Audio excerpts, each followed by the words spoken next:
hadis ini dianggap oleh para ulama min jawami'il kalimi, di antara hadis yang pendek, perkataannya pendek tetapi syarat akan makna.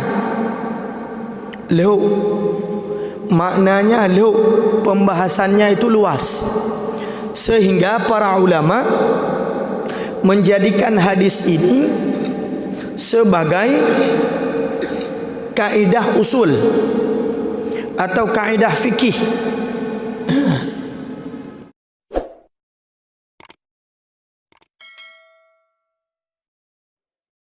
A'udzu billahi minasyaitonir rajim. Bismillahirrahmanirrahim. Assalamualaikum warahmatullahi wabarakatuh. Alhamdulillah alladzi bi ni'matihi tatimmus shalihat. Allahumma shalli ala sayyidina Muhammad ibn Abdillah wa ala alihi wa ashabihi wa dhurriyyatihi wa mawalah. Subhanaka la ilma lana illa ma 'allamtana innaka antal alimul hakim. Rabbi shrah li sadri wa yassir li amri wahlul 'uqdatam min lisani yafqahu qawli. Amma ba'd. Sambil kita berniat iktikaf di rumah Allah, mari senantiasa kita bersyukur kepada Allah pada subuh yang berbahagia ini kita dapat melanjutkan kajian kitab Hadis Arba'in An-Nawawi, serta kita sambil bersolawat kepada baginda Rasulullah Muhammad sallallahu alaihi wasallam. Mudah-mudahan dengan memperbanyak selawat pada bulan Rabiul Awal senantiasa kita mendapatkan syafaat daripada baginda Nabi Muhammad sallallahu alaihi wasallam. Amin ya rabbal alamin. Hadis yang ke-11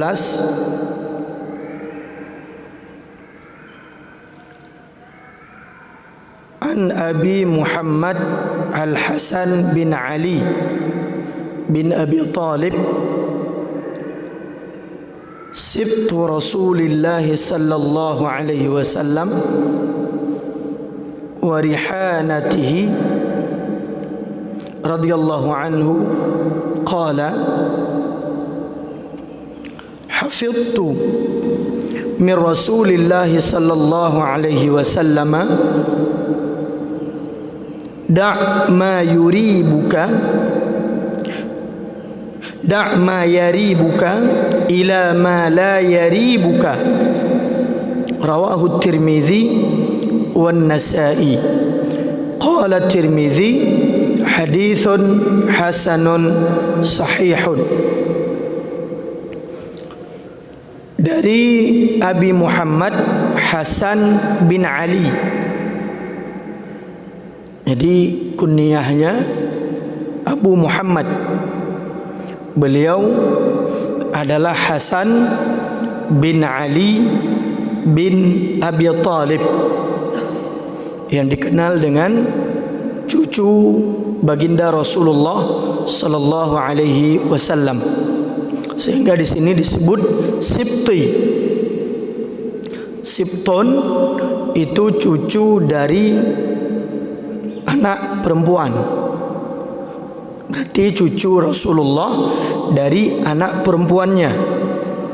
Kalau cucu dari anak laki-laki, ya, disebut hafidun. Hafid, berarti cucu dari anak agam, menyonyo cucu dari anak inang, sehingga disebut sibtun. Warihanatuhu atau warihanatihi, kesayangan Nabi. Jadi rihanah artinya kesayangan, karena dari kata-kata raihan atau atau rihan. Jadi orang ketika menggunakan minyak wangi dia suka menggunakannya, berarti kesukaannya. Maka ini maknanya adalah kesayangan atau kesukaan Rasulullah sallallahu alaihi wasallam radhiyallahu an. Jadi kita kenal bahwasanya Sayyidina Hasan bin Ali bin Abi Thalib merupakan kembaran juga daripada Sayyidina Husain. Kedua-duanya cucu kesayangan Rasulullah sallallahu alaihi wasallam. Bahkan dalam sebuah hadis Rasulullah meriwayatkan, Rasulullah bersabda, cucuku ini adalah sayyidun, penghulu atau tuan, yang akan menyatukan dua kaum yang saling berpecah belah. Maka apa yang disabdakan oleh Rasulullah nyata kejadiannya ketika wafatnya Sayyidina Ali bin Abi Thalib, kemudian dilanjutkan kekhalifahan oleh Sayyidina Hasan bin Ali selama 6 bulan. Kemudian setelah 6 bulan tersebut, dalam pendapat ulama disebutkan takmilatan litsulusain, ya, menyempurnakan masa kekhalifahan sebagaimana yang disabdakan oleh Rasulullah.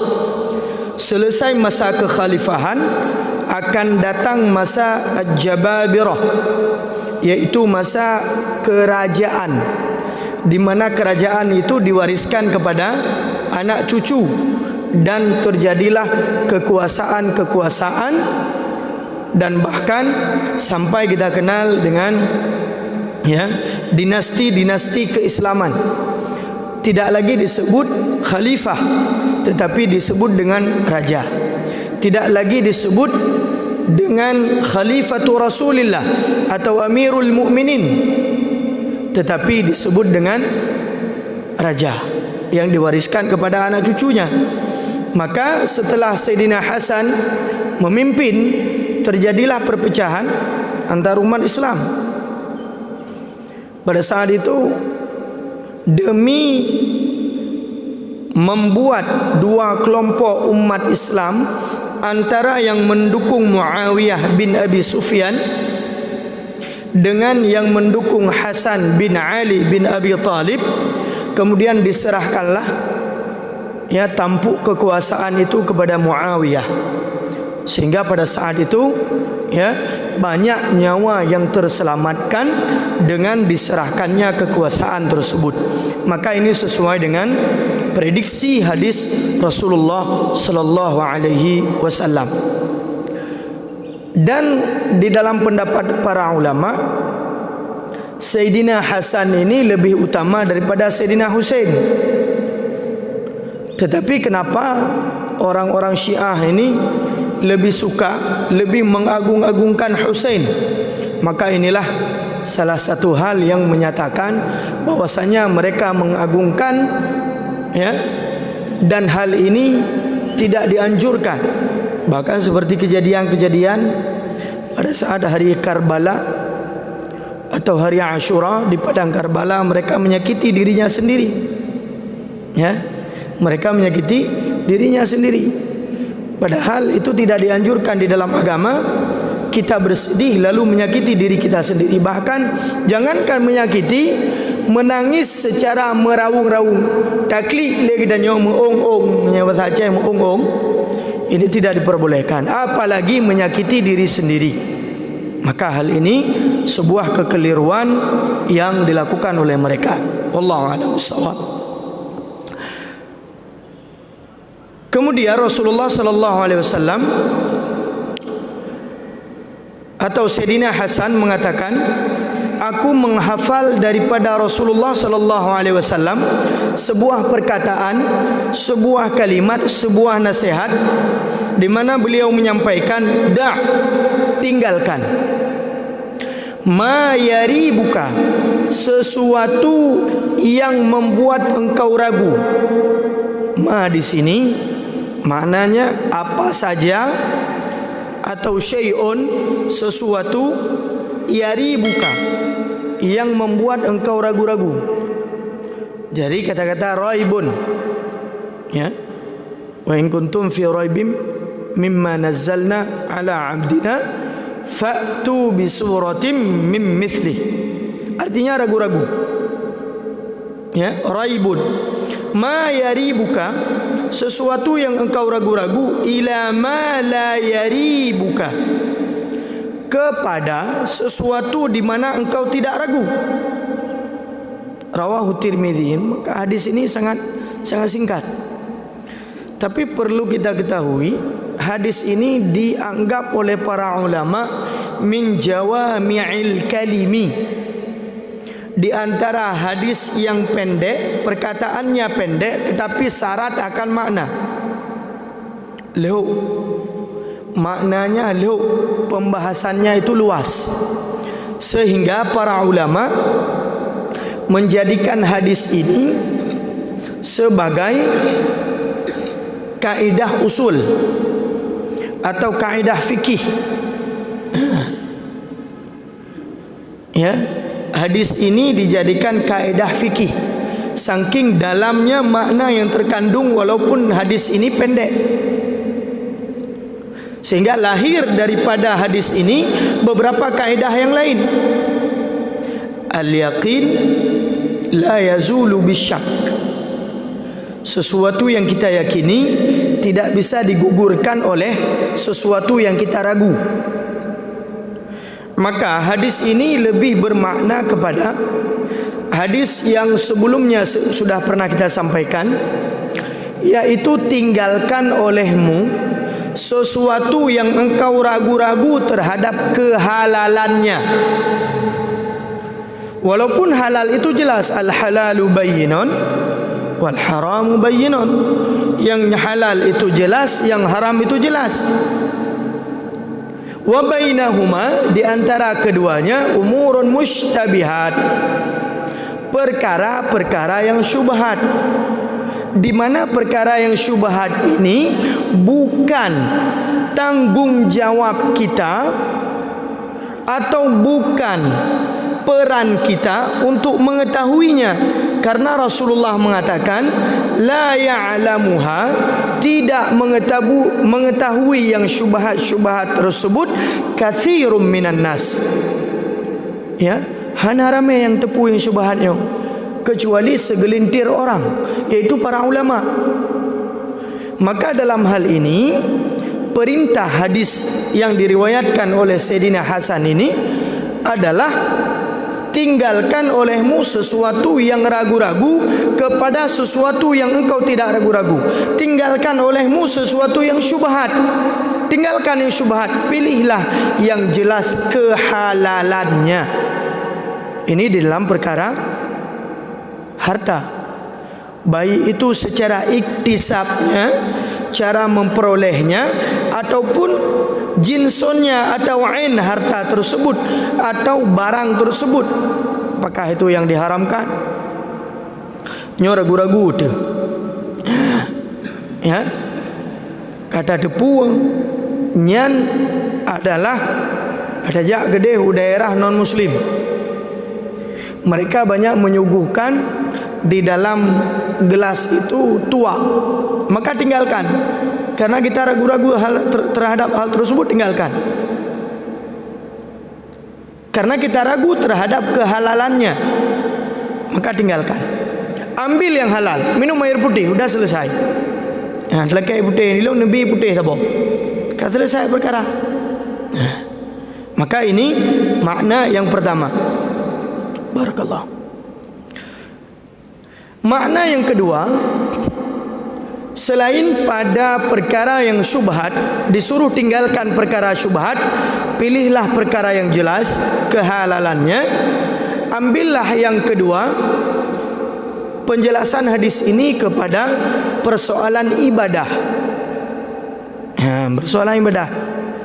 Jadi le gedanyo ramai yang ragu-ragu bab ibadah, tetapi hana ragu-ragu bab harta. Padahal lebih utama geyu hati-hati bab harta. Giu hati-hati bak harta. Ijanyo bak harta atas syubhat tak yakin halia. Atas syubhat tak yakin halia. Kada ada punya syubhat tetapi dia yakin alah nyo halia.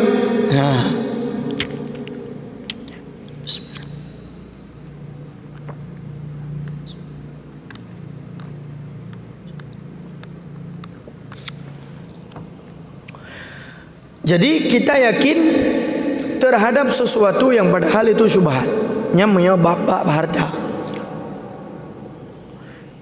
Jo lagi fatwa ayah min cenderung yang tersebar di antara kita sudah jelas. Fee proyek haram.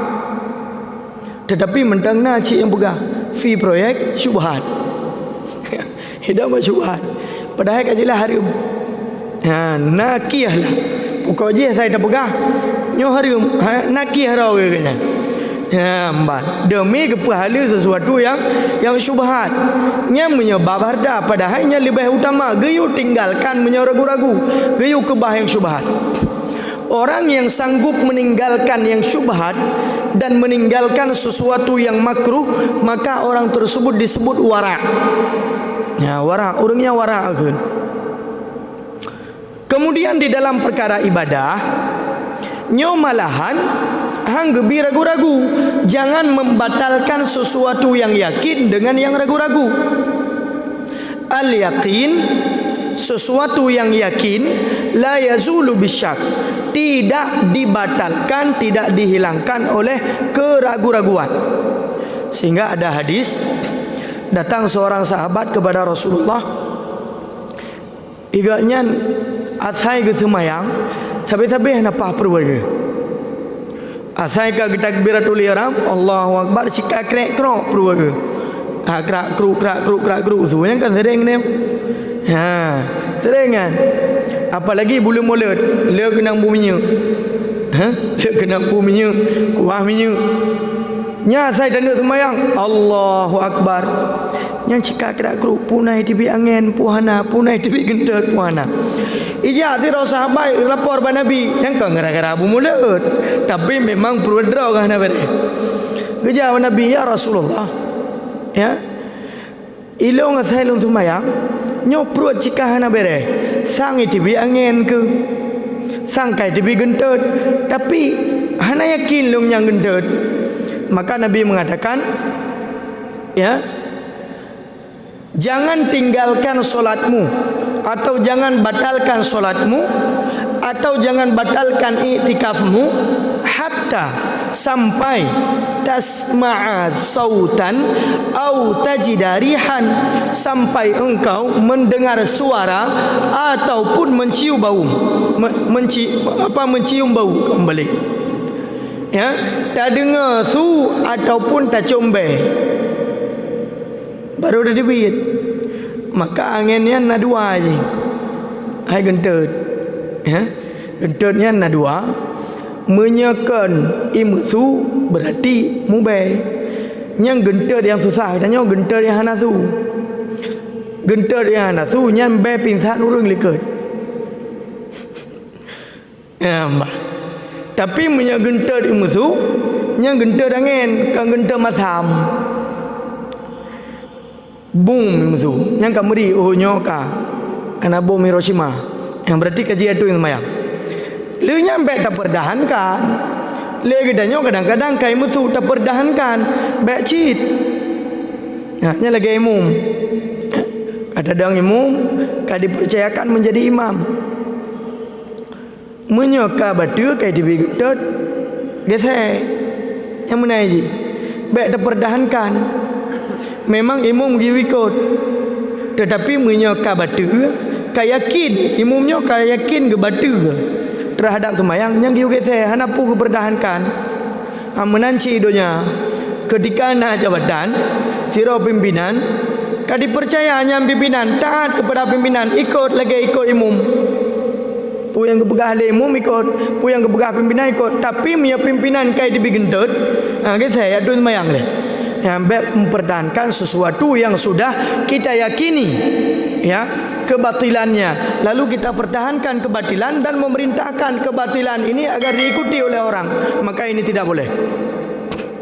Maka itu maknanya apabila engkau mendengar suara atau mencium bau yang tidak enak, maka baru engkau boleh merusak solatmu.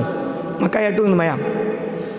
Jadi jangan kita meninggalkan sesuatu yang kita yakini dengan sebuah keraguan-raguan. Ini lahir beberapa perkara daripada kaedah ini. Jadi pembahasan dengan hadis da' ma yaribuka ila ma la yaribuka. Ini yang kedua. Kemudian yang atau yang ketiga, banyak juga perkara orang sering ragu-ragu ketika solat masalah rakaat. Nyo biasa haji lam semayang tirawa. Menyo jamaah jarang kecuali imam dua. Menyo kedua imam katingat makmum kamangat. Naso pingat. Nyo sidra wadu. Maka ji giyu kita nyo jamaah benaso pingat. Menyo sira tu kadang-kadang semayang agak kilat.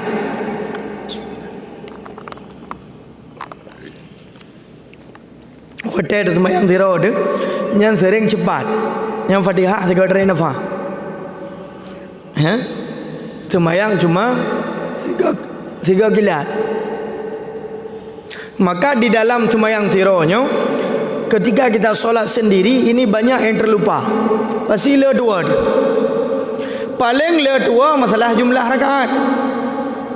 Menang kata budak atau batas sujud, dah kepu ke doa, trap tak bat sujud ni. Anak budak-budak rupa je ragu ke. Nyok budak. Pura rakaat kelima, pura rakaat ke-4. Biasa semayang leho ngasa. Pula masanya sering dengar orang atau leho pula baik Islamik yang menan ipot angin yang dengar lah semayang. Ragu tu. Maka keraguan-raguan ini tidak boleh menggugurkan keyakinan. Karena keyakinan itu lebih kuat. Maka pada saat itu kita ragu-ragu terhadap jumlah rakaat, maka dibina keyakinan pada jumlah rakaat yang kita yakini. Yang tak yakin katanya lebih rakaat. Berarti lebihnya ragu tu. Lebih rakaat ragu. Berarti tak bina keyakinan katanya ada maka bedah sabar tu. Karena lebihnya adalah keraguan-raguan, bukan keyakinan. Maka jangan membatalkan keyakinan dengan keraguan-raguan. Le katanya hana le dah bedah. Langsung tak salim ju padahal baru leher rakaat. Maka dah bina kepada yang lebih sedikit, bukan kepada yang lebih banyak. Al aslu, karena yang aslinya adalah pada asalnya adalah adamuz ziyadah, tidak bertambah. Hana bertambah yang asli ji. Maka tak bina lagi katanya ada yang nit. Maka dalam hal ini punya katanya ragu-ragu antara leh atau put tak bina ada leh tak bedah sabar rakaat tu segala tak salim ketika taduk tahiyat akhir, maka di situ kita sujud sahwi. Sujud sahwi kan lagi sujudnya ramai yang salah, ladum bahkan yang hak timum salah. Hana mufhum fikih. Menang ke sujud sahwi lagi yang bekal lagi sujud syukur. Atau lagi sujud tilawah, 3 ke sujud salim maju. Hana duduk antara dua sujudnya salah. Sujud sahwi, sujud yang pertama boleh kita membaca subhanallah atau subhana rabbiyal a'la atau subhana man la yanamu wa la yashu, terserah, yang penting tasbih. Kemudian duduk antara dua sujud, kemudian sujud sekali lagi. Baru selesai sujud kita salam. Ini yang betul. Maka sujud sahwi ini karena menutupi keraguan-raguan kita di dalam mengerjakan ibadah solat. Maka ini adalah hal yang perkara keraguan-raguan di dalam masalah ibadah. Ada juga keraguan-raguan kita di dalam masalah taharah. Dalam masalah taharah, le gedanya kali tatung semayang. ragu tu puka batu atau galong. Tetapi itanyo yakin tu buno balik dadu mayang, hai balik dadu mayang. Maka dibina hal tersebut kita atas keyakinan bahwasanya kita masih di dalam keadaan taharah. Ambalnya dalam bab fikih. Menancit lagi tanyo baru tak bedah tak yakin watai tak bedah nyan lagi tanyo dalam tadung semayang. Menan tajak lagi tanyo kalau tak tok wajah dempu tajak masjid ragu tu nyo kali long tung semayang bukan long. Maka dibina lagi tanyo keyakinan atas ada mutaharah lagi tanyo hana alam ismayang atau di dalam keadaan berhadas dalam dadung semayang karena baru dah bedah tak bedah lagi tanyo kata ja mbak nyo dibina atas keyakinan, tidak dibina kepada keraguan-raguan. Maka hal inilah yang menjadikan hadis ini menjadi sebuah kaidah yang sangat luas pembahasannya. Bahkan para ulama mengatakan hadis ini memang pendek, tetapi kalau ditulis hadis ini ya luar biasa pembahasannya yang sangat tebal kalau ditulis dalam sebuah kitab, karena menjadi kaidah, menjadi landasan dasar sebuah kesimpulan ijtihad hukum di dalam bidang fikih oleh para ulama mazhab. Maka kesimpulannya adalah ya, hadis ini kita amalkan.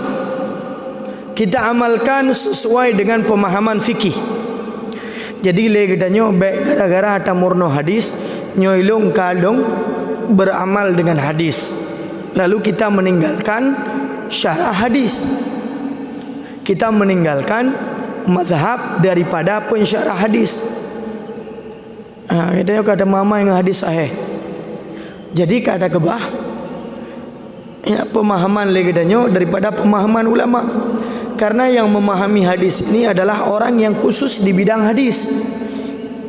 Imam An-Nawawi, Imam Ibnu Hajar, Imam As-Suyuti, mereka adalah para ulama hadis dan mereka juga ulama mazhab dan mereka mengikuti mazhab, tidak membuat mazhab yang baru atau tidak membuat mazhab An-Nawawiyah atau As-Suyutiyah atau Ibnu Hajariyah, tetapi mereka tetap mengikuti, memperkuat dan menjadi para ulama di dalam mazhab Asy-Syafi'iyah.